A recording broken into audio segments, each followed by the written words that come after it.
আমি কি কোক নামাই দিব? কোক আমার চলে। এবার সংবাদ মাধ্যমে কোকাকোলার বোতলটি সরিয়ে নিলেন লিটন কুমার দাস। পাশাপাশি বর্তমান সময়ের মধ্যে কোকাকোলা স্পন্সর করছে বাংলাদেশের মধ্যে, যেটা শুরু হয়েছিল রোনালদোর হাত থেকে। রোনালদো এইভাবে কোকাকোলার বোতল সরিয়ে পানির বোতল রেখেছিল, কিন্তু আজ যেটা ঘটেছে সেটা একবারে অন্যরকম। সংবাদ মাধ্যমে লিটন কুমার দাস বক্তৃতা দিচ্ছিলেন, একটু পর কোকাকোলা বোতলের দিকে তার নজর যায়। এরপর সেই কোকাকোলার বোতলটি হাত দিয়ে ধরে উপরে উঠে নেয়। উঠিয়ে নেওয়ার পর বলে, আমিও কি কোকাকোলার বোতলটি সরিয়ে নিব? কোকাকোলার বোতলটি আবার উপরে ওঠানোর পর আবার ঠিক সেই জায়গার মধ্যেই লিটন কুমার দাস সেই কোকাকোলার বোতলটি জায়গার মধ্যে রেখে দেন। একটু পর যখন সাংবাদিকরা লিটন কুমার দাসকে প্রশ্ন করেন যে আপনি কোকাকোলা খান, তারপর হেসে হেসে বলে মাঝে মধ্যে খাওয়া হয় আর কি কোকাকোলা। তো প্রিয় দর্শক, বর্তমান সময়ে কোকাকোলা যে স্পন্সর করছে বাংলাদেশের মধ্যে, সেটি আপনার কীরকম চোখে দেখছেন?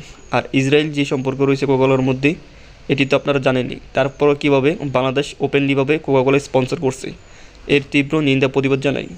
সবাই ভালো থাকবেন, সুস্থ থাকবেন, আর আপনার মন্তব্যটি কমেন্ট বক্সে পেস্ট করবেন। টেক কেয়ার, টেক লাভ।